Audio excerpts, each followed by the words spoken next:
Allahabad university में physical document verification से related कल जो मैंने डाउट सॉल्विंग की वीडियो डाली थी, आई होप आप सबने देख ली, और अगर नहीं देखी है then you must check it now. Link मैं डिस्क्रिप्शन बॉक्स में दे दूंगी। उसमें ऐसे तो मैंने बहुत सारे इंपॉर्टेंट डाउट्स को सॉल्व कर दिया था, लेकिन उसके बाद भी आज जब मैं कुछ काम से निकली हुई थी तो मैंने देखा कि लोगों ने मेरे कॉमेंट सेक्शन को फ्लड कर दिया है कितने सारे सवाल पूछ के।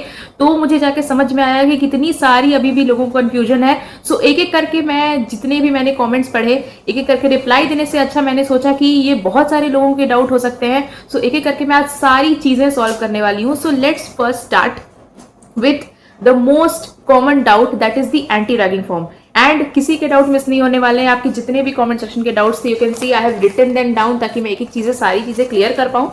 तो एंटी रैगिंग फॉर्म के बारे में पहले मैं बता दूं, इसमें इस वीडियो में मैं नहीं बताने वाली हूं, क्योंकि उसमें बहुत लोगों ने मुझे बोला था कि प्लीज मुझे एक बार डिटेल्ड वीडियो बना के दो, समझाओ जिसमें कैसे कैसे हमें पूरा एनरोलमेंट फॉर्म और एंटी रैगिंग फॉर्म फिल करना है। तो उसके लिए एक अलग से डेडिकेटेड वीडियो आएगी, तो उसके लिए मेरे चैनल पे बने रहना, सब्सक्राइब कर लेना, so that video reaches you on the right time.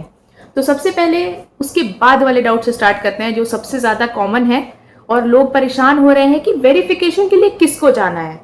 बहुत लोग ने बोल रहे थे कि अरे वहां पे लिखा हुआ है कि 27 को 432 से नीचे वाले सारे आ सकते हैं, तो क्या हम भी चले जाएं अपनी एडमिशन के लिए? ऐसा नहीं है।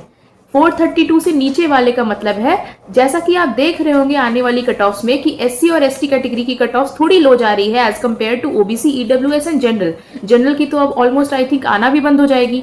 तो जिन बच्चों का एडमिशन हो चुका है, जिनका 400 वॉट जो स्कोर था, बीएससी बायो के लिए अलग हो सकता है, बीए के लिए अलग हो सकता है, मैथ्स के लिए अलग हो सकता है, तो जो आपका लास्ट दिया हुआ है कि इससे नीचे वाले सारे आएंगे, तो उससे नीचे वाले वही बच्चे आएंगे जिनका एडमिशन हो चुका है, जिन्होंने फी पेमेंट कर दी है, उनको उस दिन 27 को आना है। ठीक है, सबसे पहले ये डाउट सॉल्व हो गई। सबको नहीं आ जाना है, क्योंकि वहां पे आपका मोस्ट इंपॉर्टेंट डॉक्यूमेंट ही होने वाली है आपकी फी रिसीट। आपने फी ही नहीं पे की है तो आप कहां से आएंगे, राइट? और अगर आप इस बात को सुन के बहुत ज्यादा परेशान हो रहे हैं कि हमारा तो एडमिशन नहीं हुआ, हम और कट ऑफ आने वाली कि नहीं आने वाली, क्योंकि वेरिफिकेशन स्टार्ट हो गया है, डोंट वरी। 6 से 7 कट ऑफ्स आने के बाद, उसके बाद भी आपकी कट ऑफ आते रहती है। लेकिन अगर आपको सेफ स्कोर अपना जानना है, तो आपकी जो कैटेगरी की जो अभी लास्ट कट ऑफ आई है ना, उससे आप 10-15 नंबर माइनस कर लो बीए वाले स्टूडेंट्स के लिए, और बीएससी मैथ्स और बीएससी बायो वाले स्टूडेंट्स के लिए मैं बोलूंगी आप 5 से 7 नंबर और माइनस कर लो अपने जो अभी कट ऑफ आया है उससे। अगर आपका स्कोर उस रेंज में लाई करता है, लाइक मुझे कुछ स्टूडेंट्स पूछ रहे थे कि दीदी मेरा 0.5 मार्क्स से रह गया, मेरा 1 नंबर से रह गया, 3 नंबर से रह गया, तो क्या हमारे लिए और कट ऑफ आएगी? ओबीसी, एससी और एसटी स्टूडेंट्स पूछ रहे थे, ईडब्ल्यूएस वाले भी पूछ रहे थे। तो येस, आपके लिए और कट ऑफ अभी आएंगी। यूनिवर्सिटी की एडमिशन बंद नहीं हुई है, so you have to wait for it. खत्म नहीं हुआ है, आपका आने दीजिए, आप फी पेमेंट कराओगे।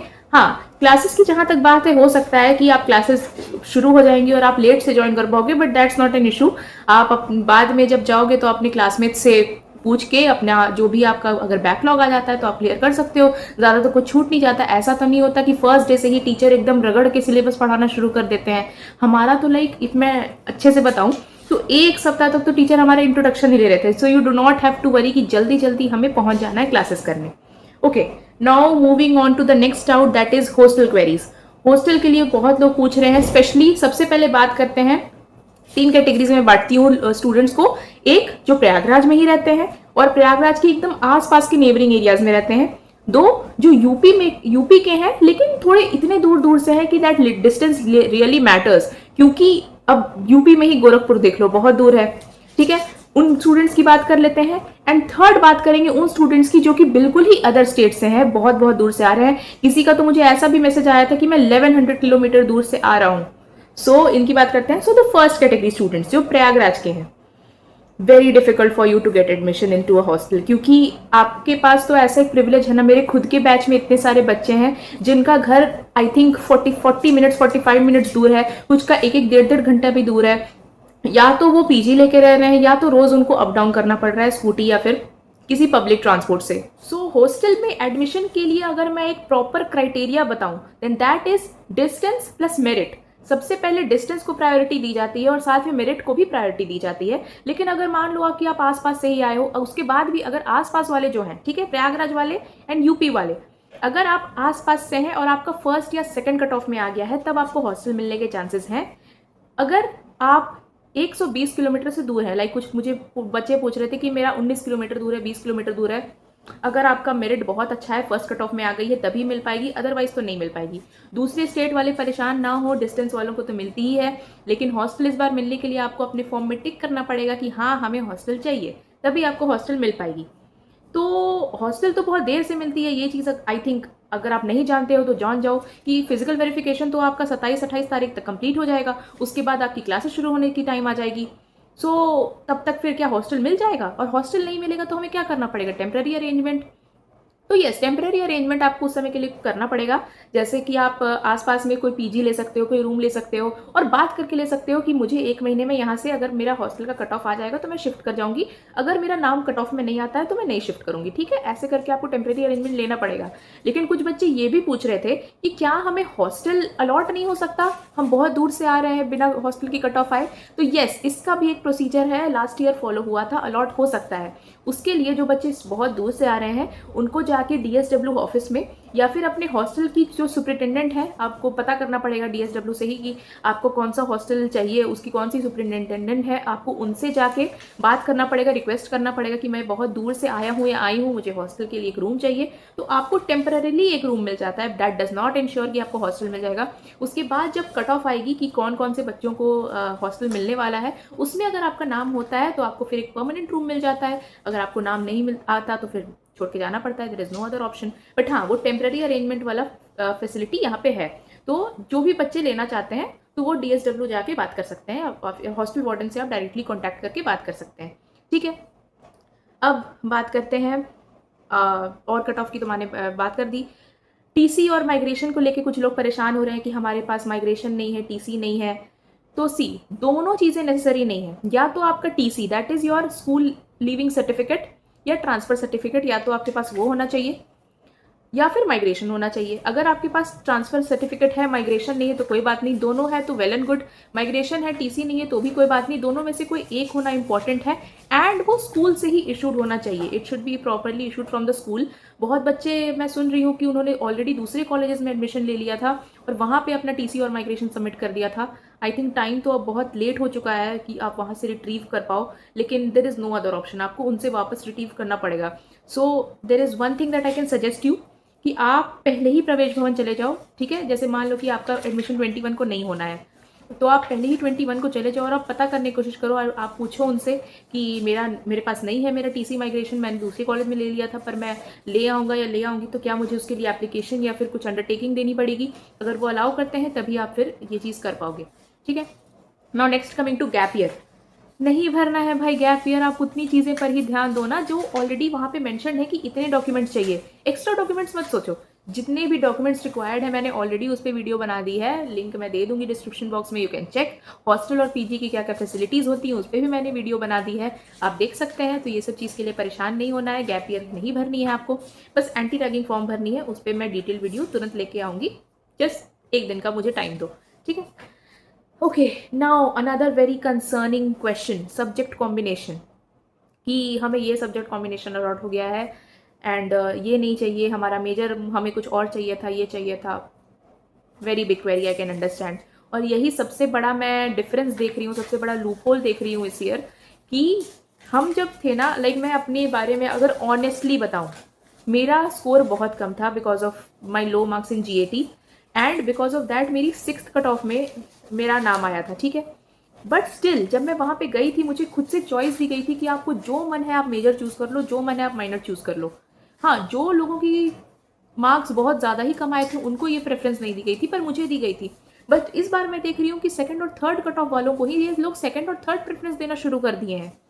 सो इस केस में आप क्या कर सकते हैं, जैसे आपको जो सीक्वेंस में दिया गया है ना, आपकी 3 प्रेफरेंस सब्जेक्ट, उसमें से आपके पहले 2 मेजर होने वाले हैं, लास्ट वाला माइनर होने वाला है। तो बहुत सारे बच्चे इस चीज़ से सेटिस्फाइड नहीं है, तो उसके लिए आप क्या कर सकते हैं? देखिए, एक बार जो आपका पीला रंग का या गुलाबी रंग का या ब्लू रंग का एक बार आपका वो कार्ड आपके प्रवेश भवन से इशू हो जाता है ना, उसके बाद वो चीज़ चेंज नहीं हो सकती है, ठीक है? आपका सब्जेक्ट कॉम्बिनेशन, तो उसके पहले आपको क्या करना है, आपका जो नोटिस आता है जिसमें आपके सारे कट ऑफ के बारे में लिखा हुआ रहता है, जो अश्विनी सर है वो इस सब के मैनेजर हैं, आपको उनसे जाके बात करनी है कि सर मुझे ये सब्जेक्ट कॉम्बिनेशन नहीं चाहिए, क्या मुझे इसके ऊपर वाली प्रेफरेंस मिल सकती है अगर सीट खाली है तो? क्योंकि मेरे ही एक जूनियर का मुझे मैसेज आ रहा था और उसके साथ भी यही प्रॉब्लम हुई थी, उसको प्रेफरेंस 2 मिली थी ना कि प्रेफरेंस 1, बट वो गया यूनिवर्सिटी में, उसने टीचर से बात की, देन ही सेड कि ठीक है तुम एक एप्लीकेशन लिख के दे दो, हमें ईमेल कर दो, अगर वापस से फिर से कट ऑफ आती है और अगर आपके लिए सीट अवेलेबल होती है तो हम आपको अपग्रेड कर देंगे। तो उसको अपग्रेड का फिर वापस से ईमेल आया भी था, ठीक है। तो बहुत लेट तक आपको मेरी ये वीडियो पहुंची, वरना मैं कब का बता दी होती। सो अभी भी आई थिंक देर में ही हुई है। आप क्या कर सकते हैं, आप कॉलेज जाके बात कर सकते हैं कि अगर आपके लिए सीट अवेलेबल है, क्योंकि बहुत सारे बच्चे होते हैं ना, एयू में भी भरा होता है, बीबी एयू डीयू बहुत सारे में भरा होता है, और जब उनका दूसरे कॉलेज में हो जाता है तो कुछ लोग एयू छोड़ भी देते हैं, कुछ लोग डीयू से भी यहाँ शिफ्ट कर जाते हैं। तो जो अगर अगर अपनी सीट छोड़ के चले गए होंगे, उनकी सीट आपको मिल सकती है ओनली व्हेन आप थोड़ा सा जाके मेहनत करो, पहले से जाके ट्राई करो कि शायद एप्लीकेशन एंड ऑल दे के आपका काम हो जाए, ठीक है। सब्जेक्ट कॉम्बिनेशन की बात हो गई। क्लासेस कब से स्टार्ट होंगी? क्लासेस स्टार्ट होने की बात मैंने पिछले वीडियो में बताई थी। जब आपका फिजिकल वेरिफिकेशन खत्म हो जाएगा, फिजिकल वेरिफिकेशन आपका स्टार्ट हो रहा है 21 से, चलेगा कहीं ना कहीं 27 28 तक, उसके बाद एटलीस्ट 3 से 4 दिन का टाइम लगता है। मोस्ट प्रोबेबली 31 ऑफ अगस्त या फिर 1 सितंबर से आपकी क्लासेस शुरू हो जाएंगी, ठीक है। मंडे आई थिंक 31 ही पड़ रहा है, तो आपका 31 से शुरू हो जाना चाहिए। एंड जो बाकी लोग हैं जिनका वेरिफिकेशन उसके बाद होगा, वो उसके बाद से क्लासेस अटेंड करेंगे, उसकी टेंशन नहीं लेनी है। तो क्लासेस का आपका मैंने बता दिया जल्दी जल्दी, जिसके लिए भी बीए वालों के लिए, बीएससी बायो, बीएससी मैथ्स के लिए, सबके लिए मैं बता रही हूँ, आपका फर्स्ट वीक ऑफ सितंबर से क्लासेस चलने लगेंगी, तो आप अपना उसी हिसाब से आप अपना अरेंजमेंट करके आ जाओ। एंड सेम फॉर बीकॉम वाले बच्चे भी मुझे कुछ पूछ रहे थे कि उनका भी जब वेरिफिकेशन का जो लास्ट डेट है उससे आप नेक्स्ट वाले मंडे देख लो, उस दिन से आपकी क्लासेस स्टार्ट हो जाएंगी। So that's it for the video. बहुत लंबा नहीं बना रही, क्योंकि आई थिंक मुझे उसके बाद एंटी रैगिंग वाली वीडियो बनानी है। लेकिन if you have any other doubts, see भले टाइम लगता है मुझे सब चीज़ों पे, सारे कमेंट्स पर की वीडियो बनाने में, बट मैं बनाऊंगी, क्योंकि आई नो दिस ईयर इन्होंने एडमिशन का प्रोसेस बहुत टफ कर दिया है, बहुत सारे लोगों को दिक्कत हो रही है। एंड इसीलिए if you have queries and you want to ask me personally, you can tell me in the comments. अगर आप चाहते हैं कि मैं उसका एक पब्लिकली आंसर दूँ तो मैं उसके लिए वीडियो भी बनाऊंगी। अगर बहुत सारे लोगों का वो मुझे कॉमन डाउट लगा, मैं पर्सनली भी कमेंट्स में आंसर कर दूंगी, ऐसी कोई बात नहीं है। लेकिन अगर आपको लगा कि कुछ आपका बहुत ज़्यादा पर्सनल क्वेरी है, जो कुछ चीज़ को लेके बहुत ज़्यादा कन्फ्यूजन है, तो आप मुझे अब मेरे टेलीग्राम पे भी मैसेज कर सकते हैं, लिंक मैं आपको नीचे प्रोवाइड कर दूंगी। And all the BSc bio freshers, you have to join my Telegram channel, क्योंकि उसमें मैं सारे रिसोर्सेज और फर्स्ट ईयर मैंने पहले भी अपलोड कर रखा है, मैं और भी अपलोड करती रहूँगी आपके लिए। तो जितनी भी चीज़ें आपको जरूरत पड़ने वाली है अपनी फर्स्ट ईयर में, आपको वहाँ पे मिल जाएंगी। So that's it for the video. Subscribe कर लेना मत भूलना, because you are going to miss everything out, and I am going to help you there, अभी से लेके एडमिशन तक एंड इवन देयर आफ्टर, ठीक है। So that's it, bye bye.